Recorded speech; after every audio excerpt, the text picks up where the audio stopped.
ایک ڈاکٹر عبداللہ صاحب مالیگاؤں سے ہیں، تو وہ پوچھتے ہیں کہ صحیح عامل کی تلاش کیسی کی جائے، کیسے پتہ کیا جائے کہ یہ صحیح عامل ہے؟ چونکہ اب ڈاکٹروں کی تو ڈگری لگی ہوئی ہوتی ہے، MBBS، BOMS، MD وغیرہ وغیرہ، لیکن عاملوں کی تلاش کس انداز پر کرنی چاہیے؟ اصل میں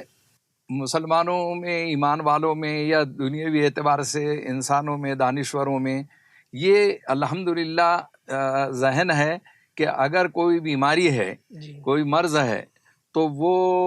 اچھے ڈاکٹر کی تلاش میں رہتا ہے۔ جی اور آپ نے دیکھا ہوگا کہ ماہر جو ڈاکٹر ہوتے ہیں، ہارٹ اسپیشلسٹ، اسکن اسپیشلسٹ، آئی اسپیشلسٹ، ان سے رجوع ہوتا ہے وہ، یعنی اسپیشلسٹ کے پاس جاتا ہے۔ جھولا چھاپ ڈاکٹر سے کوئی بھی رجوع نہیں ہوتا ہے۔ جی لیکن افسوس یہ ہے کہ دین کا معاملہ اور روحانی امراض کا معاملہ آتا ہے تو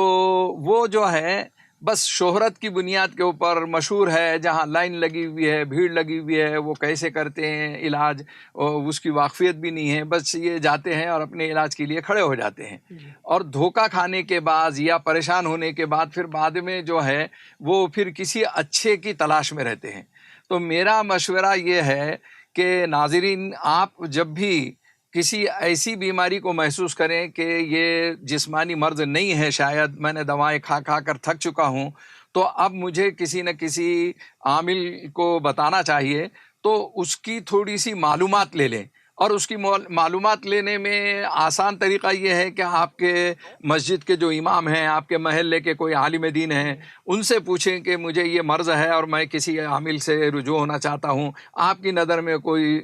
ماہر عملیات قرآنی ہے کیا؟ ابتدائی طور پر کوئی نہ کوئی آپ کو رہبری اور رہنمائی کر ہی دے گا، میرا خیال ہے۔ اور معلومات کرنے کے بعد جو ہے ایسے عامل کے پاس جانا چاہیے جو مستند بزرگ اس کا شاگرد ہے، اور قرآن و حدیث کی روشنی میں یہ اوراد و وظائف دیا کرتا ہے، اور اس کا تقوی اور پرہیزگاری آپ کو خود کو محسوس ہو جاتی ہے، تو اس سے رجوع ہوں انشاءاللہ۔ پھر کام جو ہے عامل کا، تو کام یہ ہے کہ وہ